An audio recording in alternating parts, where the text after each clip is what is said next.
สวัสดีค่ะสวัสดีครับ ต้องขออภัยคือเราถ่ายได้ไม่เยอะหรอก เพราะมันวุ่นวายมากใช่ไหม ใช่ เราต้องคอยจับนู่นจับนี่ เช็ดนู่นเช็ดนี่ ทำได้อย่างเดียวคือกิน หมดแล้ว เราจะมากินให้ดูแค่คำสองคำเนาะแล้วเราก็จะไป เราจะมากินคำสองคำแล้วเราจะไป นี่คือซาชิมินะคะแซลมอน กินอะไรดีวะ จิ้มมันจิ้มกับน้ำจิ้ม ต้มแซลมอนใช่ไหม เราทูน่า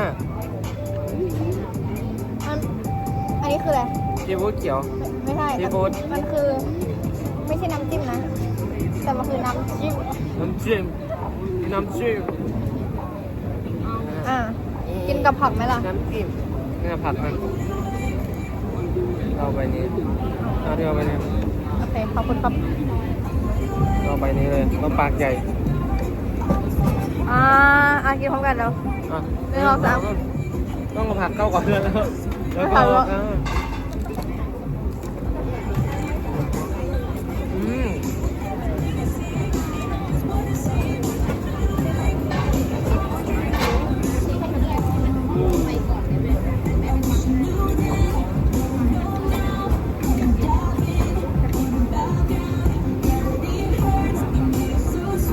บอกว่าสิคุณกินแล้วคุณไม่พูดอะไรเลยอะ ได้อยู่ครับ มันเป็นเนื้อเดียวกับผักแต่อร่อยดี อร่อยดี แซ่บดี เหมือนยำเหมือนกินยำแต่อันนี้ก็คือยำของจริง ยำปู เขาเป็นคน โอ้ยเมื่อวานไปกินมาเกือบ300อันนี้ตักบุฟเฟ่ต์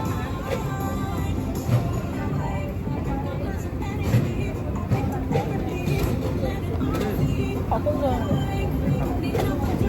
นี่ก็ได้เอา ไม่ มา เอาแล้วหรอ เอากินกุ้ง โอ้ กัน อย่า ไม่เป็นไร อย่าด้วย ข้างในมันไม่ไหม้หรอกนั่นเราทำนี้ก่อนก็ได้ เดี๋ยวแกะโอ้ยร้อนอ่ะ ไม่อยากเพิ่งแก่เพิ่งแก่ เดี๋ยวเอามันใส่มาเลย ใส่เหรอ ให้มันร้อนน่ะใส่หมดเลยร้อนสักนิดนึงลองกินยำปูวะแต่สู้อัพด้วยยำไม่ได้ลองเลย อะไร ลองไหมลองกินเลยไม่ต้องกินเยอะหรอกเดี๋ยวเจ็บท้องนี่ครับกินต่อกินต่อ เฮ้ยกินต่อได้เหรอ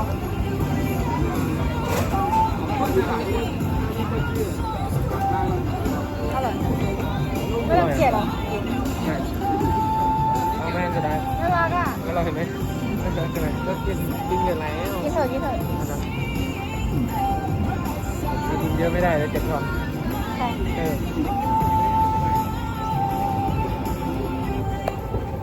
ก็รู้เด็กกินเยอะแล้วเราไม่ดี กินซูชิดีกว่า ซูชิ เอามือจุ่มน้ำ ฮะ เอามือจุ่มน้ำเข้ากล้องเลย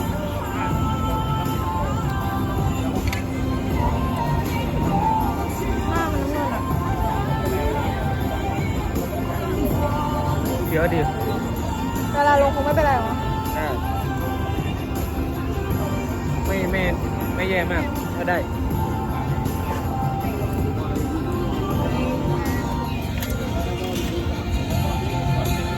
ยังไง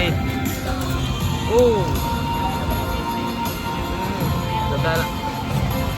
แล้วก็ลาซานญ่าเราถึงจะหน้าตาไม่ดีแต่อร่อยมากบอกเลยลาซานญ่าผักโขม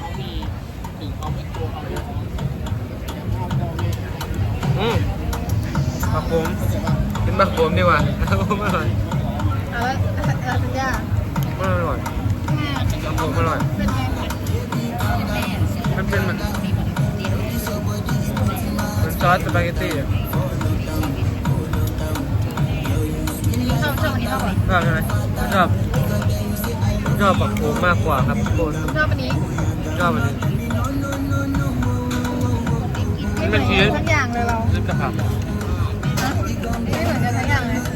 แล้วจะได้ไม่แย่งกันกินใช่ไหม ดีดี ดีมาก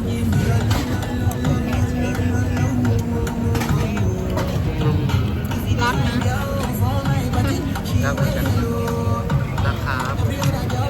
เขินอ่ะ ไอ้นี่ เขิน น่ารักเขาชอบผมเขาชอบผม ใคร ทุกคนนี่คนนี้ ทำไม ดีใจชอบเราน้ำอะไรย้อยเนี่ยรักนะรักนะ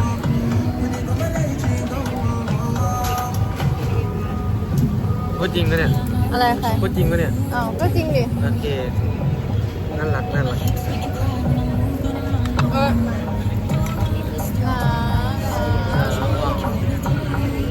เราฝันเมื่อวันเนี่ย เราฝันนั่นแหละ เราไม่รักเธอหรอก นี่อันนี้ยังหน้าตาดีอยู่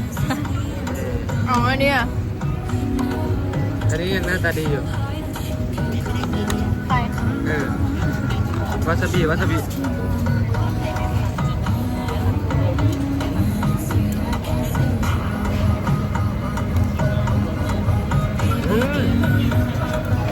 อยากเพิ่มโชยุอ่ะ เอาดินี่ อร่อยดี เทไปเลย ไม่เป็นไรอันนี้อ่ะเพิ่มนี้ดีกว่า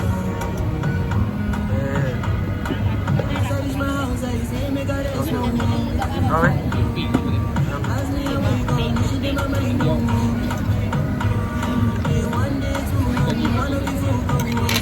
กลับบ้าน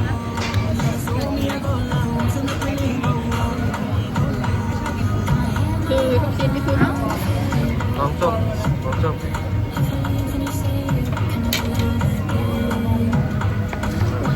ดมันไม่เค็มหรอกมันไม่ติดใช่ไหม